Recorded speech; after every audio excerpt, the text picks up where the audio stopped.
นำท่านผู้ฟังเข้าสู่รายการคดีโลกคดี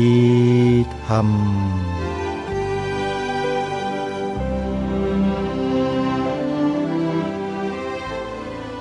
พบกันวันนี้วันขึ้น11 ค่ำเดือน11วันนี้ตรงกับวันพฤหัสบดีที่6ตุลาคมพระพุทธศักราช2565รายการคดีโลกคดีธรรมมาพบกับท่านผู้ฟังเป็นปกติทุกวันจันทร์ถึงวันศุกร์และวันเสาร์อาทิตย์ทางสถานีวิทยุแห่งนี้ท่านผู้ฟังที่สนใจติดตามรับฟังรายการนี้ท่านจะไม่พลาดโอกาสในการรับฟังถ้าท่านใช้โทรศัพท์มือถือระบบ Android ดาวน์โหลดแอปพลิเคชันที่ชื่อว่าวิทยุพุทธศาสนาทั่วไทยไว้ติดตามรับฟังเป็นประจำทุกวันวันหนึ่งออกอยู่ประมาณ4 ช่วงเวลาแต่ละสถานีต่างกันถ้าเป็นช่วงเช้าเวลา 9 นาฬิกาท่านสามารถเปิดฟังในแอปพลิเคชันที่สถานีวิทยุวัดหนองกายอำเภอแม่แตงจังหวัดเชียงใหม่จะออกรายการคดีโลกคดีธรรมในเวลา 9 นาฬิกาที่คลื่น FM 99.75 เมกะเฮิรตซ์ในเวลา 10 นาฬิกาท่านสามารถเปิดในแอปพลิเคชันฟังที่สถานีวิทยุวัดป่าจริยธรรมอำเภอนาด้วงจังหวัดเลยคลื่น FM 96.50 เมกะเฮิรตซ์เวลา 11 นาฬิกา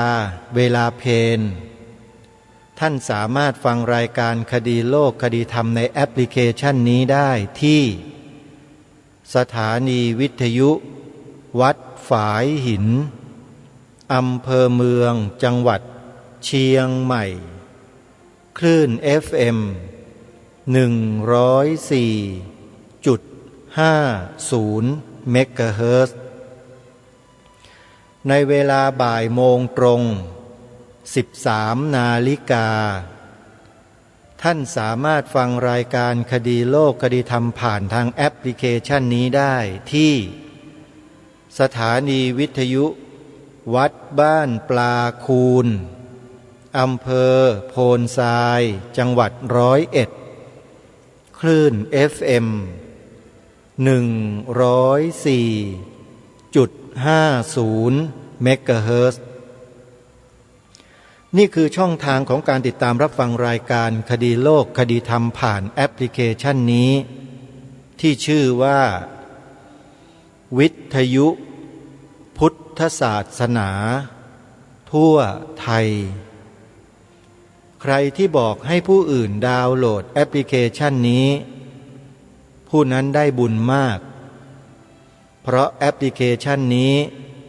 มีรายการธรรมะหลากหลายมากมายมหาศาลให้ท่านเลือกรับฟังแบบเรียกว่าล้นเหลือตลอด24 ชั่วโมงเพราะว่าแอปพลิเคชันนี้ได้รวบรวมสถานีวิทยุพระพุทธศาสนาแห่งชาติคลื่นต่างๆที่กำลังออกอากาศสดอยู่ในหลายภูมิภาคของประเทศมาไว้ด้วยกันในปัจจุบันเท่าที่ปรากฏมีอยู่38 สถานีหรือมากกว่านั้นถ้าท่านดาวน์โหลดมาแล้วท่านลองไปนับดูในภูมิภาคต่างๆที่มีการแยกไว้ภาคเหนือภาคกลางภาคตะวันตกภาคตะวันออกภาคใต้แล้วก็ลองนับกันดูว่า แต่ละภาคที่มีสถานีวิทยุ เข้ามาร่วมแอปพลิเคชันเดียวกันเนี้ยมีอยู่เท่าไหร่แล้วก็รวมกันดูน่าจะมีมากกว่า40สถานีแล้วนะโยมแล้วก็ขอฝากครูบาอาจารย์ทุกรูปนะครับที่ท่านสนใจจะนำเนื้อหาของรายการคดีโลกคดีธรรมออกอากาศในผังรายการของสถานีวิทยุต่างๆกระผมยินดีเป็นอย่างยิ่งที่จะส่งเนื้อหาของรายการให้ในแต่ละวันส่งไปทาง Google Drive ทางอีเมลนะครับแล้วก็ไปดาวน์โหลดออกมาเป็นไฟล์เสียงแล้วก็ตั้งเข้าสู่ระบบรันออกอากาศได้เลย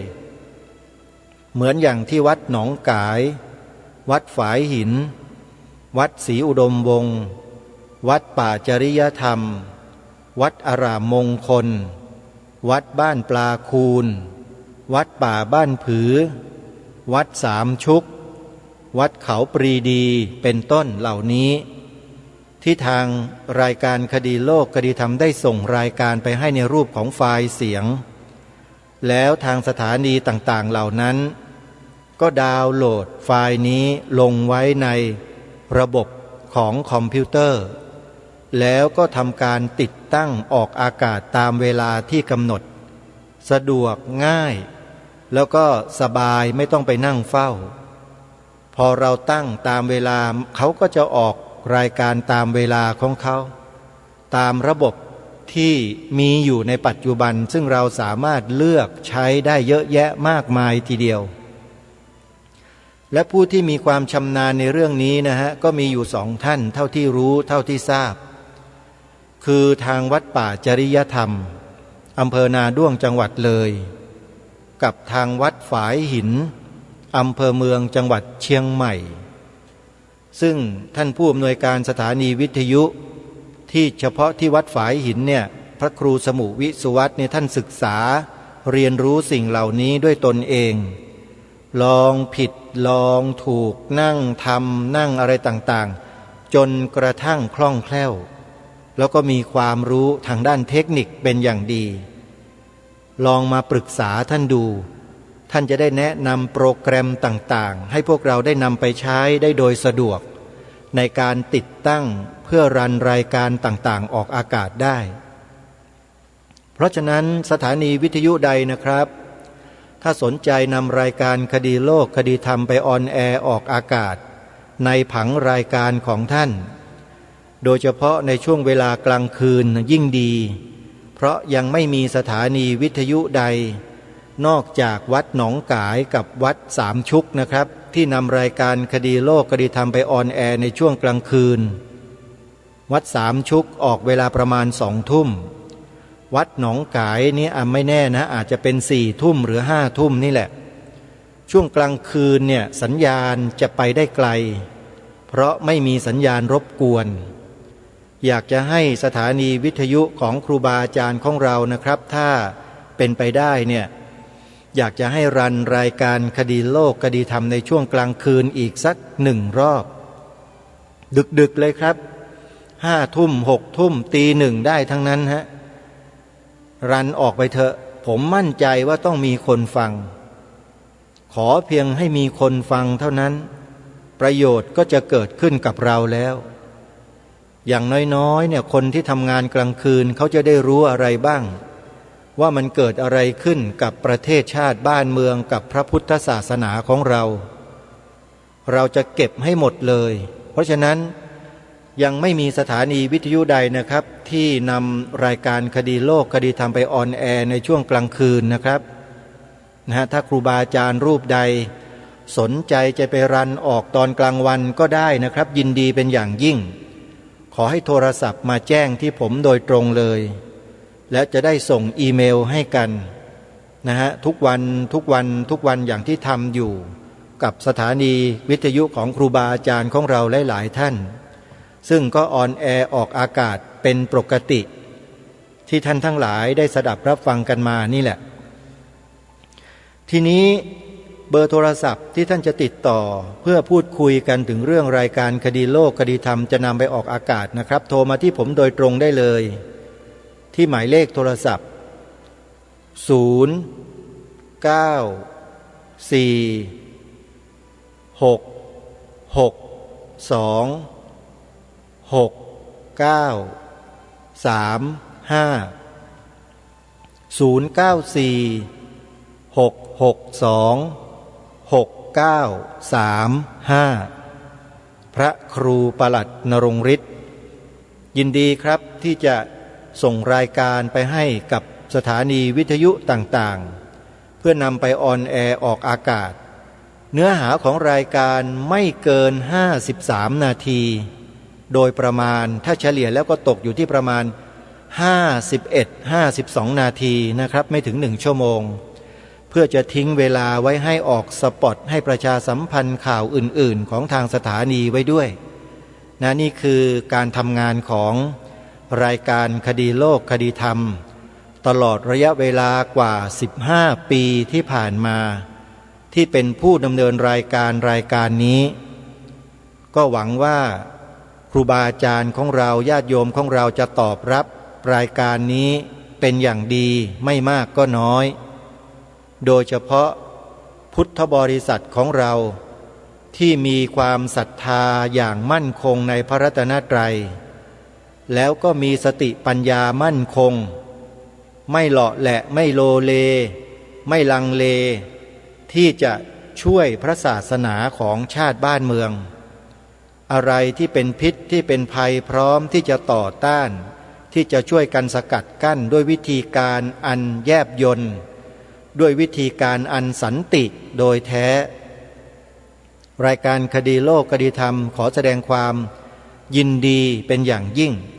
ที่จะนำรายการนี้ออกอากาศในทางผังรายการของสถานีวิทยุต่างๆได้นะครับถ้าใครสนใจก็โทรศัพท์เข้ามาได้เลยนะครับที่หมายเลขที่กล่าวไป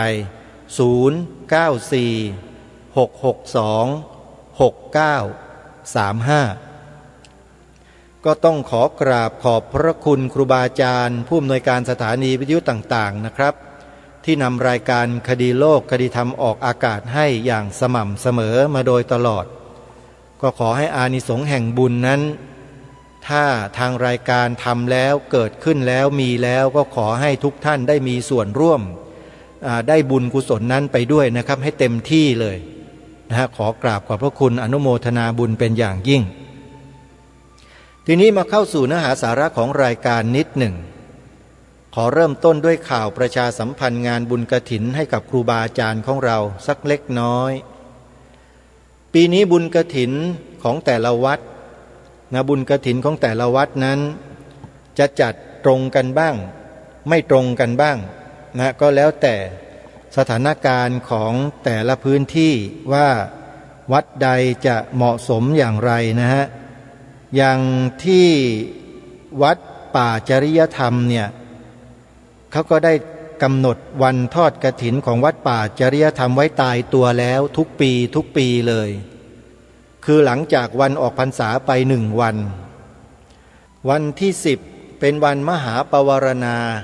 หรือเป็นวันออกพรรษา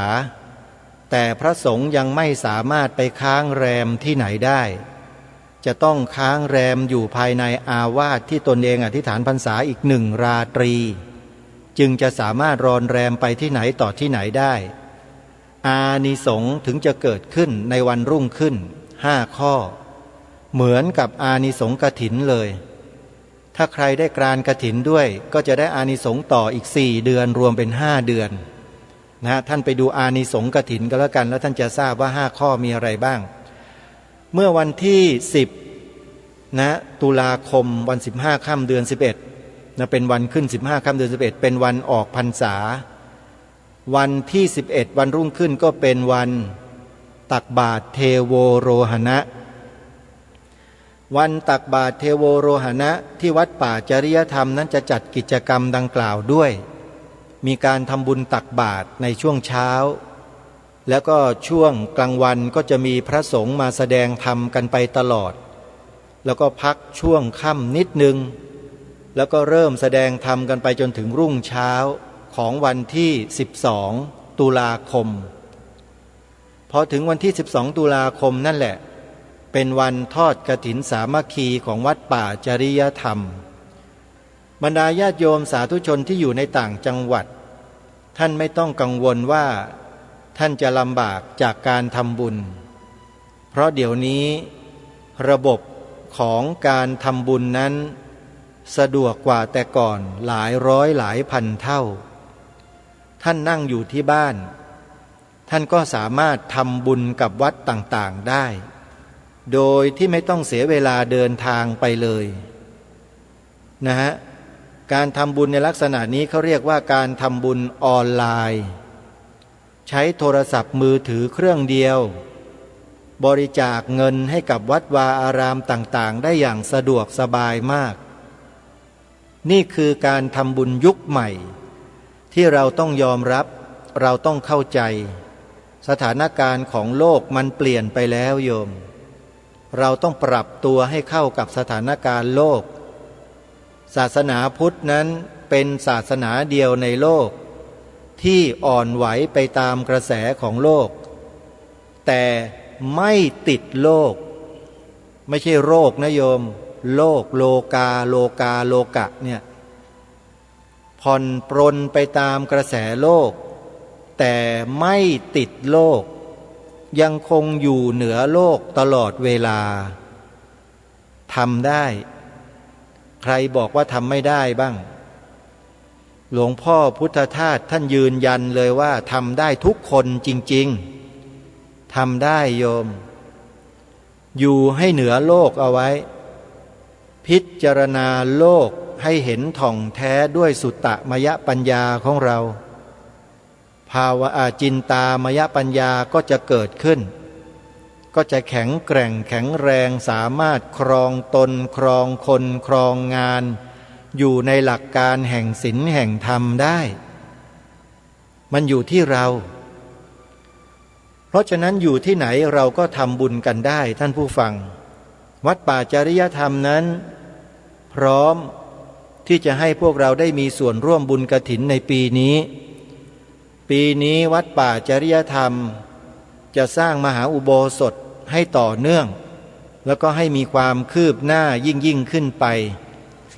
ใครร่วมบุญกฐินกับวัดป่าจริยธรรมปีนี้เท่ากับร่วมสร้างโบสถ์ด้วยนะโยมนะใครสนใจโทรศัพท์เข้าไปร่วมบุญได้เลยวัดป่าจริยธรรมทอดกฐินวันที่12ตุลาคมโทรศัพท์สอบถามที่หมายเลข083-327-5700วัดต่อมาทำบุญทอดกฐินสามัคคีสร้างอุโบสถเช่นกันนั่นก็คือวัดหนองกายอำเภอแม่แตงจังหวัดเชียงใหม่จะทอดกฐินในวันเสาร์ที่15ตุลาคมต่อจากวัดป่าจริยธรรม15ตุลาคมวัดหนองกายจัดทอดกฐินท่านใดที่จะร่วมบุญเป็นเจ้าภาพในปีนี้เพื่อนำจตุปัจจัยไทยธรรมที่โยมถวายไปเป็นบริวารกฐินเนี่ยไปสร้างอุโบสถรูปทรงเจดีย์พุทธคยาให้แล้วเสร็จของวัดหนองกายโทรศัพท์สอบถามรายละเอียดร่วมเป็นเจ้าภาพได้ที่หมายเลขโทรศัพท์062-424-9659และ083-789-3642วัดต่อไปที่จัดทอดกฐินในเดือนตุลาคมก็คือวัดบ้านปลาคูนตำบลท่าหาดยาวอำเภอโพนทรายจังหวัด101ช่วงนี้ทราบว่าน้ำกำลังจะท่วมที่วัดบ้านปลาคูนสถานีวิทยุอาจจะต้องทำการปิดกระจายเสียงชั่วคราวเพราะเกิดปัญหาน้ำท่วมขังซึ่งจะเป็นอย่างไรนั้นอาตมาภาพเองก็คอยติดตามข้อมูลอยู่ถ้าหากโยมแม่สุบินมีข่าวมีข้อมูลอะไรก็ส่งมาให้ทราบด้วยนะจะได้ประกาศโดยทั่วถึงกันงานบุญกฐินวัดบ้านปลาคูนนั้นทอดวันเสาร์ที่15ตุลาคมเช่นเดียวกัน จะถูกต้องหรือผิดอย่างไรนั้นขอให้ท้วงติงมาด้วยนะโยมนะอาตมาภาพไม่เห็นข้อมูลนะโยมแต่ว่าทราบมาคร่าวๆว่าวัดบ้านปลาคูนอำเภอโพนทรายจังหวัด101นั้นทอดกฐินวันที่15ตุลาคมถ้าหากใครสงสัยประการใดโทรศัพท์สอบถามไปได้ที่วัดบ้านปลาคูนโดยตรงที่หมายเลขโทรศัพท์081-183-9690วัดบ้านปลาคูนสำหรับวัดอารามมงคลกับวัดศรีอุดมวงศ์วัดอารามมงคลอยู่ที่อำเภอยางตลาดจังหวัดกาฬสินธุ์วัดศรีอุดมวงศ์อยู่ที่อำเภอวังสะพุงจังหวัดเลยทอดกฐินพร้อมกันคือวันที่4วันที่5วันที่6พฤศจิกายนวัดอารามมงคลทอดวันที่6นะวัดอารามมงคลนะโทรศัพท์สอบถามได้ที่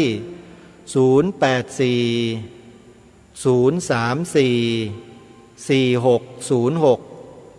และ094-281-3500สำหรับวัดศรีอุดมวงศ์นั้นจะจัดทอดกฐินในวันที่4-5พฤศจิกายนนะฮะ4-5พฤศจิกายนโทรศัพท์สอบถามที่หมายเลข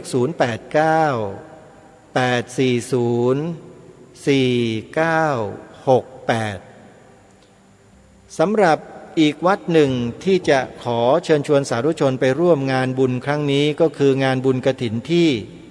วัดสามชุกอำเภอสามชุกจังหวัดสุพรรณบุรีงานนี้อาตมาภาพและทีมงานดีทีวีไปแน่นอนใครจะร่วมบุญกฐินกับวัดสามชุกปีนี้โยมโทรศัพท์สอบถามรายละเอียดไปได้ที่หมายเลข089-000-8462ขออนุโมทนาสาธุบุญกับทุกท่านที่ร่วมบุญกับครูบาอาจารย์ของเรา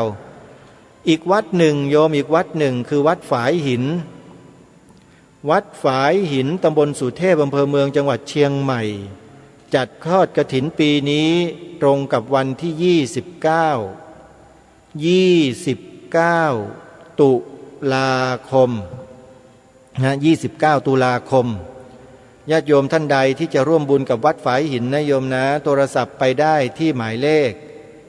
087-915-2924อนุโมทนาบุญกับทุกท่านที่ร่วมบุญกฐินในปีนี้เพื่อทำให้วัดวาอารามต่างๆมีกำลังสืบสารงานพระพุทธศาสนาของเราสืบต่อไปอย่าไปสนใจปากเหยี่ยวปากกานะโยมนะพวกเหยี่ยวพวกกาเนี่ยมันก็ร้องส่งเสียงของมันตามหน้าที่ส่วนเราทำบุญเราก็ทำกันไป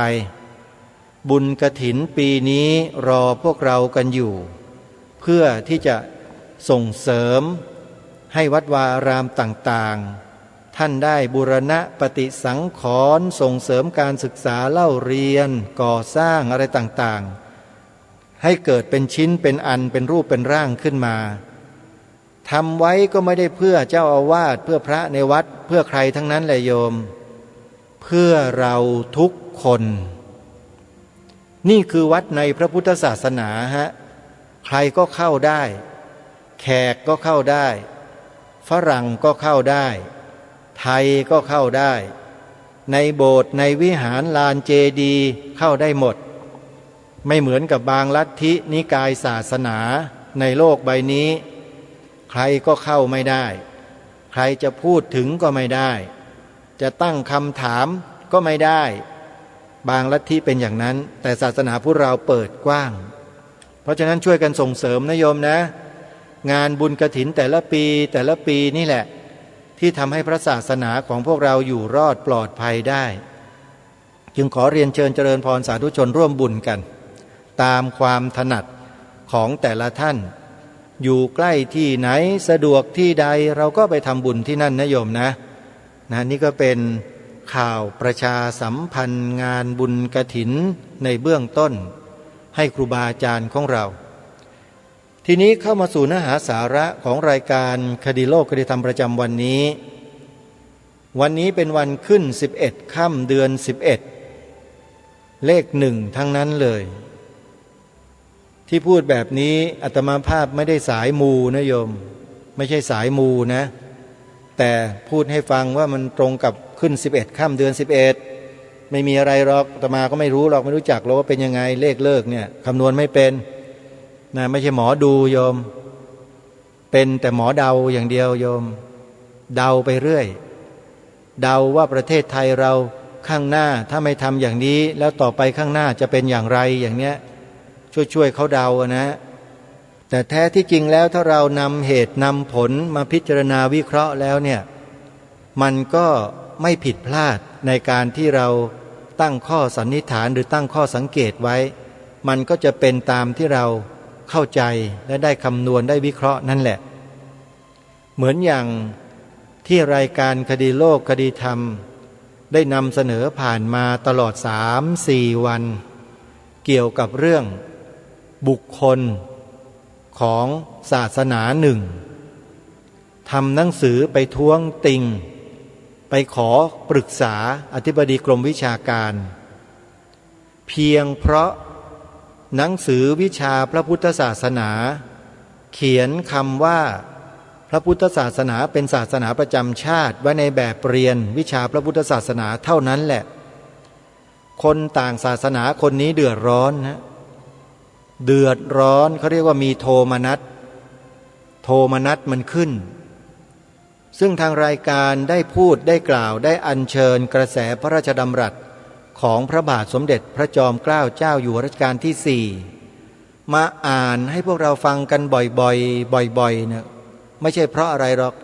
ก็เพราะให้ต้องการให้พวกเราได้รู้แล้วยืนยันด้วยตัวเราเองว่าเราได้พบเจอหลักฐานแล้วว่าคนต่างศาสนานั้นเขาไม่พอใจเขามีโทมนัสขึ้นในจิตแล้วเขาก็ทำตามที่ทางรายการได้บอกกล่าวไปก็คือทำหนังสือถึงอธิบดีกรมวิชาการเพื่อจะให้ลบคำว่าพระพุทธศาสนาเป็นศาสนาประจำชาติออกจากแบบเรียนวิชาพระพุทธศาสนาของเราไอ้อย่างนี้เขาเรียกว่าก้าวก่ายหรือเปล่าเขาเรียกว่าก้าวก่ายไม่โยมถ้าพูดเป็นภาษาชาวบ้านเนี่ยมันจะหยาบโยมจะฟังกันได้หรือเปล่าสอใส่เกือกพูดไม่ต้องเต็มคำลองเอาคำนี้แล้วกันทุกคนก็ทราบดีอยู่แล้วคือทำไมต้องมาสอใส่เกือกกับศาสนาพุทธของเราด้วยแล้วศาสนาพุทธของเราในบ้านเมืองของเราเนี่ยองค์พระมหากษัตริย์ก็ทรงประทับตราไว้อย่างชัดเจนแล้วว่าพระนครนี้หมายถึงแผ่นดินนี้ทั้งหมดเนี่ยนะพระนครนี้เป็นถิ่นที่ของคนนับถือพระพุทธศาสนามาแต่เดิมไม่ใช่แผ่นดินของศาสนาอื่นคนที่ถือศาสนาอื่นมาแต่อื่นก็ดีอยู่ในเมืองนี้ก็ดีจะโทมนัสน้อยใจด้วยริษยาแก่พระพุทธศาสนาเพราะบูชาอันนี้ไม่ได้ด้วยไม่ใช่เมืองของศาสนาตัวเลยถ้าโทมนัสก็ชื่อว่าโลภล่วงเกินไปไอ้คนประเภทโลภล่วงเกินไปอย่างที่ทางรายการได้หยิบยกมาเป็นตัวอย่างให้พวกเราได้เห็นเนี่ยมันน่าคบไหมมันน่าเชื่อถือไหมหรือจะถามแบบแรงๆก็คือมันน่าจะให้อยู่บนผืนแผ่นดินนี้ต่อไปไหมหรือจะให้ย้ายไปอยู่แถวๆเมืองประเทศทะเลทรายดีถึงจะสาแก่ใจไหมอยากมีอำนาจอยากใหญ่อยากจะอะไรต่ออะไรนู่นไปอยู่นู่นดีไหมเล่าจะได้ใหญ่โตให้เต็มที่จริงไหมท่านผู้ฟังเพราะฉะนั้นการที่ทางรายการได้หยิบยกเรื่องนี้มากล่าวมาพูดนำมาแสดงด้วยหลักฐานให้เป็นที่ปรากฏเนี่ยเพื่อที่จะย้ำเตือนและบอกกับพวกเราชาวพุทธในประเทศไทยทุกคนว่าขอเราจงอย่าประมาทเลย อย่าอยู่อย่างคนประมาทกันอีกต่อไปเลยโยมมาช่วยกันเป็นหูเป็นตาให้กับชาติบ้านเมืองของเรากันเองไม่มีใครเขาช่วยเราได้หรอกนอกจากเรานั่นแหละที่จะช่วยตัวเราเองพวกเดียวของเรากันเองทั้งนั้นเหมือนดังที่องค์สมเด็จพระสัมมาสัมพุทธเจ้าตรัสสอนพวกเราไว้จำได้ไหมทุกคนก็ทราบดีอยู่แล้วคาถานี้ที่พระพุทธองค์ตรัสไว้อัตตาหิอัตโนนาโถเชื่อว่าคนไทยทุกคนเคยได้ยินกันทั้งนั้นแหละยกเว้นเด็กวัยรุ่นที่ชู3 นิ้วพวกนี้อาจจะไม่รู้เรื่องรู้ราวอะไรเลยก็ได้จึงถูกเขาจูงอยู่ตลอดเวลาอันนี้ไม่ได้ว่านะแต่เป็นความจริงไม่ได้ว่านะเพราะฉะนั้นการที่เราจะยอมรับสิ่งใดสิ่งหนึ่งที่เป็นความจริงและเป็นความถูกต้องของชาติบ้านเมืองของเรานั้นเราต้องรู้ก่อนรู้พื้นฐานของความเป็นประเทศชาติบ้านเมืองของเราให้ดีคนต่างศาสนาที่มากระทำย่ำยีกับพวกเราในลักษณะเช่นนี้เนี่ยองค์พระบาทสมเด็จพระจอมเกล้าเจ้าอยู่หัวก็ตรัสไว้แล้วนี่ว่าเป็นพวกโลภล่วงเกินไปไม่มีค่าไร้ราคาไม่ควรที่จะให้เกียรติแม้แต่นิดเดียวถ้าอยู่บนผืนแผ่นดินพระพุทธศาสนานี้แล้วมันร้อนรนมันอยู่ไม่ได้นู่นไปอยู่ที่อื่นแต่อย่ามาแสดงอาการแบบนี้มันไม่เหมาะไม่ควรอย่างยิ่งท่านผู้ฟังว่าจริงไหมใครฟังเทปที่อาตมาภาพรายการคดีโลกคดีธรรมมาเปิดออกอากาศคลิปเสียงของท่านเจ้าคุณพระเทพโสพลน่ะอธิการบดีมหาวิทยาลัยมหาจุฬาลงกรณราชวิทยาลัยในสมัยนั้นสมณศักดิ์ท่านอยู่ที่พระเทพโสพลตอนนั้นท่านพูดชัดคนต่างศาสนาจะมาถือสิทธินี้เหมือนอย่างชาวพุทธไม่ได้เพราะองค์พระมหากษัตริย์ไม่ได้นับถือศาสนาอื่นแต่ทรงนับถือพระพุทธศาสนารัฐธรรมนูญไม่ได้ให้ไว้จึงไม่สามารถทำได้ทีนี้ใครก็ตามที่ไปออกกฎหมายศาสนาหนึ่งออกมาเต็มไปหมดหลายฉบับเนี่ยตรงนี้จะถือว่าเป็นการขัดต่อบทบัญญัติของรัฐธรรมนูญที่เกี่ยวกับเรื่องนี้ด้วยหรือเปล่าก็ฝากนักกฎหมายไทยเราด้วยนักกฎหมายไทยที่มีจิตสำนึกเท่านั้นนะฝากด้วยฝากท่านทั้งหลายด้วยช่วยพิจารณาว่าจริงหรือไม่พระเดชพระคุณท่านยังย้ำถึงนักกฎหมายในเมืองไทยด้วยเกี่ยวกับเรื่องของการที่จะนำเอาศาสนาเข้าไปบัญญัติไว้ในกฎหมายรัฐธรรมนูญท่านบอกว่ามันเซนซิทีฟเขาไม่ยอมรับท่านเจ้าคุณก็เลยไขความลับให้เห็นว่านักกฎหมายในประเทศไทยทั้งหลายทั้งปวงเนี่ยไม่รู้จักประเทศตัวเองว่ามีที่มาที่ไปอย่างไรไม่รู้จักแม้กระทั่งว่าพระสงฆ์ได้รับการปฏิบัติพิเศษอย่างไรแล้วมากระทำการกับพระสงฆ์เราอย่างไรพวกนักการเมืองก็ดีนักกฎหมายในประเทศไทยก็ดีเขาไม่รู้ไม่เข้าใจเรื่องพวกนี้เวลาเขียนกฎหมายออกมาเนี่ยก็จะไม่นึกถึงพระเลยออกกฎหมายมรดกก็ไม่นึกถึงพระออกกฎหมายการศึกษาก็ไม่นึกถึงพระทั้งที่พระจะได้รับการปฏิบัติพิเศษจากภาครัฐตั้งแต่สมัยสมบูรณาญาสิทธิราชมาตลอดแต่พอมายุคนี้มันตรงกันข้ามท่านให้ข้อคิดไว้ดีมากถ้าใครฟัง3 วันที่ผ่านมานู้นติดกันเนี่ยที่ทางรายการนำคลิปมาเปิดท่านฟังตรงนี้แล้วท่านก็จะเข้าใจทันทีแล้วท่านก็จะไม่หลีกหนีปัญหาเข้าใจแล้วก็ไม่หลีกหนีด้วยนะท่านจะสู้ปัญหาเหล่านี้ และการต่อสู้นั้นทางรายการไม่ได้หมายความว่าให้ท่านไปกาดมวยชกหน้าต่อยปากกันไม่ใช่หรือไปวาดฝีปากกันไปว่ากันไม่มีแต่ทางรายการให้เราทำหน้าที่3 ข้อนี่แหละเป็นการต่อสู้กับสิ่งจอมปลอมเหล่านั้นเอาความจริงเข้าไปสู้พระพุทธศาสนาเป็นศาสนาประจำชาติไทยของเรานี่คือความจริงแต่เรานำความจริงไปสู้กันบ้างหรือเปล่าหรือยังยอมให้คนเหล่านั้นหลอกลวงประชาชนของเราอยู่วันยังค่ำโดยที่เราเองที่มีศักยภาพมีความสามารถเป็นนักจัดรายการวิทยุเป็นผู้อำนวยการสถานีวิทยุเป็นผู้บริหารสถานีวิทยุแต่เรากลับเพิกเฉยไม่ส่งเสริมความถูกต้องของชาติบ้านเมืองให้เป็นที่ปรากฏถามว่านี่หรือความรับผิดชอบต่อชาติบ้านเมืองของพวกเราคนไทยก็จะถามไปอีกแล้วว่าพวกท่านเป็นคนไทยกันหรือเปล่ายอมรับไหมว่าเป็นคนไทยลูกหลานไทยยอมไหม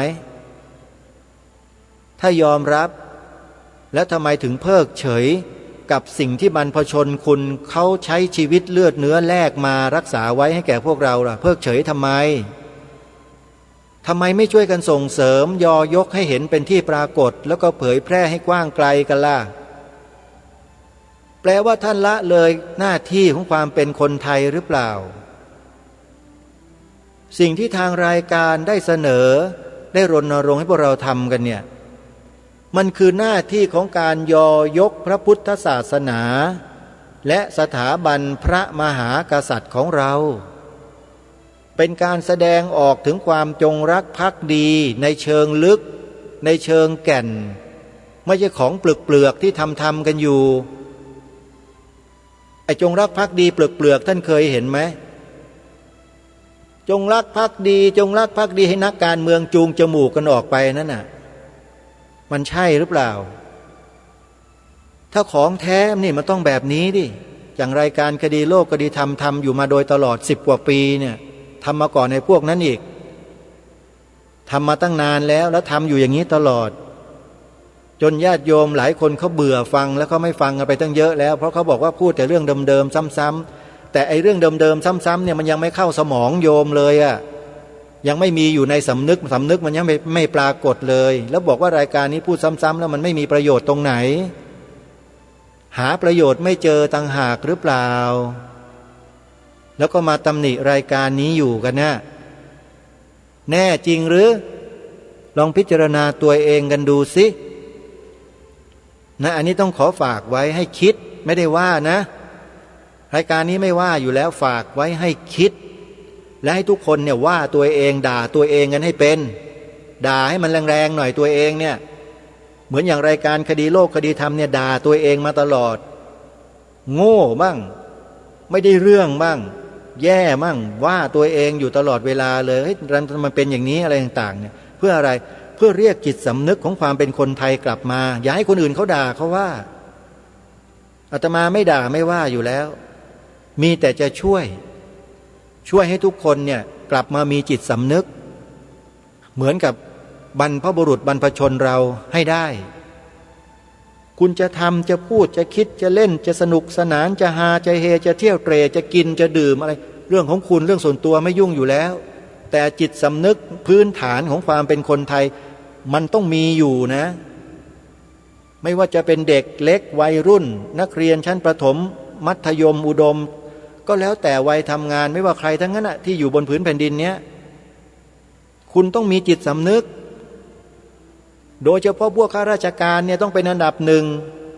ต้องมีเองต้องเป็นอสังขาริกไม่ใช่เป็นสสังขาริกนะเข้าใจไหมเนี่ยพอพูดธรรมะแล้วก็ไม่รู้จักกันอีกเนี่ยพอบอกว่าพูดธรรมะเข้าสสังขาริกกับอสังขาริกหมายถึงอะไรอสังขาริกก็คือจิตสำนึกมันเกิดขึ้นด้วยตัวเอง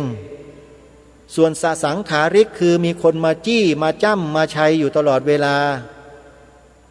เนี่ยเขาเรียกว่าสสังขาริกคือต้องคอยเข็นกันอยู่ตลอดคนประเภทนี้ข้าราชการอย่าเป็นเด็ดขาดนะข้าราชการได้ยินไหม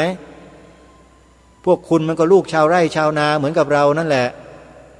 เพียงแค่ได้เข้าไปสอบแล้วได้นั่งอยู่ในระบบราชการเท่านั้นเองไม่ได้พิเศษวิโสอะไรกันมากมายนักหรอกศาสนาพุทธไม่ได้สอนแบบนั้นนี่กำลังสอนธรรมะอยู่รู้ตัวกันบ้างหรือเปล่าเนี่ยพระพุทธเจ้าให้ทำลายอัตตาให้ทำลายอีโก้ไม่ใช่อันก็มาแบกโชว์กันอยู่อวดกันอยู่เป็นข้าราชการต้องรู้นะข้าราชการประเทศไทยทุกคนเนี่ยต้องรู้ด้วยข้อธรรมข้อเนี้ยไปเป็นแล้วอย่าไปแบกอีโก้โชว์คนนู้นคนนี้เขาไปข่มชาวบ้านเขาน่ะไม่ใช่เจ้านายชาวบ้านนั่นน่ะชาวบ้านก็เสียภาษีให้กินอยู่ทุกวันนี้ชาวบ้านเขาเป็นเจ้านายอยู่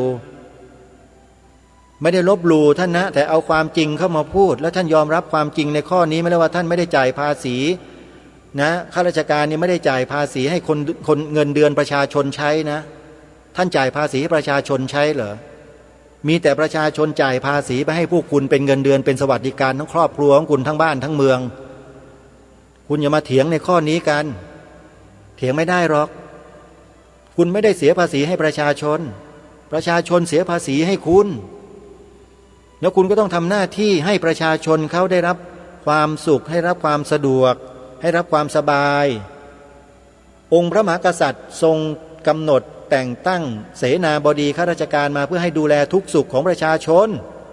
ไม่ได้มาขี่หัวขี่คอกดหัวประชาชนนะจะบอกให้ข้าราชการได้ยินไหมต้องแสดงอากัปกิริยาที่ดีต่อประชาชนไม่ว่าเขาจะเป็นใครก็แล้วแต่จะเป็นลูกตาสีตาสายายมียายมาจะมาจากไหนต้องบริการให้ดีอย่าแสดงอาการกักขระออกมาอาตมานี่ไม่ค่อยได้เจอเท่าไหร่ถ้าเจอแล้วน่าดูเหมือนกันแหละเป็นพระอย่างนี้ก็เถอะเคยผ่านข้าราชการเป็นข้าราชการมาก่อนรับราชการมาก่อนจึงรู้ดีทุกวันนี้ก็มีลูกศิษย์ลูกหาที่รับราชการกันอยู่เยอะแยะ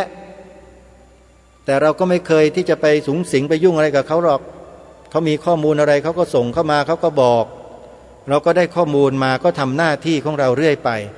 เพราะฉะนั้นรายการนี้ทำรายการอยู่บนพื้นฐานของความรู้และความเข้าใจอยู่บนข้อมูลที่ถูกต้องแล้วก็นำมาใช้เพื่ออะไร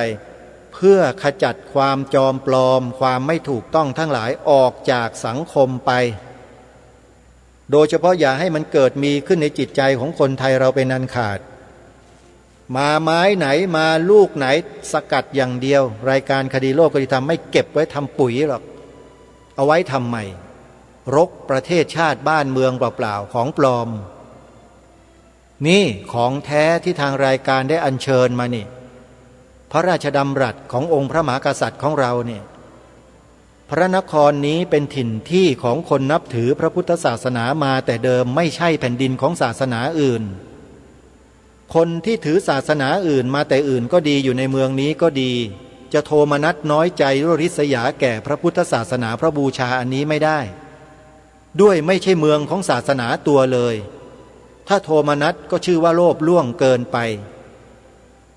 คนต่างศาสนาได้ยินเต็มสองรูหูหรือยังนี่คือกระแสพระราชดำรัสขององค์พระประมุขของชาติบ้านเมืองถือเป็นกฎหมายสูงสุดของบ้านเมืองนี้นะแล้วถ้าใครต่อต้านคัดค้านกระทำการใดๆที่ไม่เห็นด้วยแสดงออกมาเป็นรูปธรรมเมื่อไหร่เป็นเรื่องทันทีและทีนี้ก็มาถึงชาวพุทธเราตั้งแต่พระสงฆ์สามเณรแม่ชีอุบาสกบาสิกาคฤหัสถ์ที่นับถือศาสนาพุทธเนี่ยพระมหากษัตริย์พระราชทานอาญาสิทธิ์ในข้อนี้ในรูปของกระแสพระราชดำรัสไว้ให้แล้วเนี่ยแต่พวกเราไม่รู้จักนำมาใช้กันเองอ่ะนั่งกันเฉยๆไม่รู้พูดอะไรกันไม่เข้าใจสิ่งเหล่านี้ไม่ยอมขึ้นมาทั้งที่คนต่างศาสนาเล่นงานเราถึงขนาดนี้ที่ทางรายการนำมาบอกท่านเนี่ยวิชาพระพุทธศาสนาของเราแท้ๆแต่มันมาสอใส่เกือกเรื่องของเราเนี่ยทำหนังสือไปถึงอธิกรมวิชาการถึงขนาดนั้นท่านเจ้าคุณพระเทพโสพลสมัยนั้นจึงได้เข้าไปชี้แจงต่อคณะกรรมาธิการเกี่ยวกับเรื่องนี้โดยตรงแล้วก็นำคลิปมาเปิดให้ฟังถึง3 วันติดนั่นแหละนี่แหละคือเรื่องนี้แหละที่พูดอยู่เนี่ยแล้วท่านเข้าใจหรือยังล่ะว่าที่รายการนี้มาพูดแบบนี้เพราะอะไร ถ้าใครยังไม่เข้าใจอีกเดี๋ยวจะพูดให้ฟังอีกไม่เหนื่อยหรอกโยมพูดมาตั้ง16 ปี17 ปีนี้แล้วพูดอยู่อย่างนี้แหละให้พวกเราเนี่ยได้รู้สำนึกได้มีจิตสำนึกจะได้ร่วมด้วยช่วยกันไม่ใช่ปล่อยทอดธุระไม่เอาทานกัน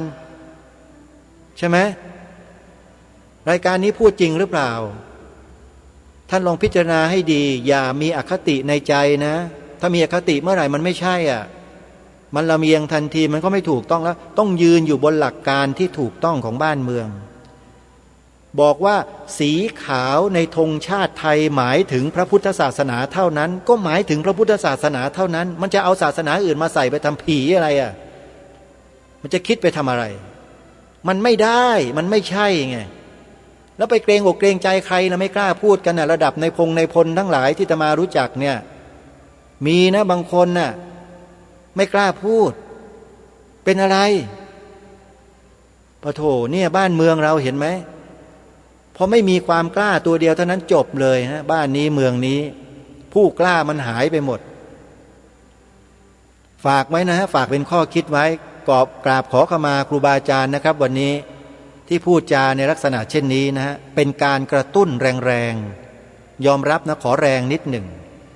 แต่ก็เต็มไปด้วยหลักการแล้วก็เหตุผลนะครับไม่ได้ด่าไม่ได้ว่าใครเลยเพื่อให้เราเกิดความรู้สึกสำนึกร่วมกันเท่านั้นเองแล้วก็จะไม่ปรารภในลักษณะเช่นนี้บ่อยๆด้วยนานๆครั้งหนึ่งแล้วเดี๋ยววันพรุ่งนี้มีคลิปเสียงของท่านเจ้าคุณพิพิธวัดสุทัศน์ท่านพูดไว้ถึงเรื่องหนึ่งที่เกี่ยวกับพระสงฆ์เราเกี่ยวกับพระพุทธศาสนาของเราโดยเฉพาะเลยโดนถล่มยับแต่ไม่มีใครเหลียวแลไม่มีใครช่วยเหลือเลยท่านพูดไว้ในลักษณะเช่นนี้เดี๋ยวพรุ่งนี้มาติดตามรับฟังกันสำหรับเรื่องที่ผ่านมาทั้ง4 วัน5 วันนี้น่าจะจบไว้แต่เพียงเท่านี้ก่อนเนาะคงจะไม่นำมาปรารภอะไรให้มากมายแบบนี้อีกแต่อาจจะพูดถึงบ้างเพื่อย้ำเตือนพวกเราให้ทำหน้าที่3 ข้อตามที่รายการได้รณรงค์มาโดยตลอดวันนี้เวลาของรายการหมดลงแล้วท่านผู้ฟังต้องขอสมมุติยุติรายการไว้แต่เพียงเท่านี้พบกันใหม่ในวันต่อไปขอความสุขสวัสดีในธรรมแห่งองค์สมเด็จพระบรมศาสดาสัมมาสัมพุทธเจ้าจงปรากฏเกิดมีขึ้นในจิตใจของท่านผู้ฟังทุกท่านทุกคนเทอญขอเจริญพร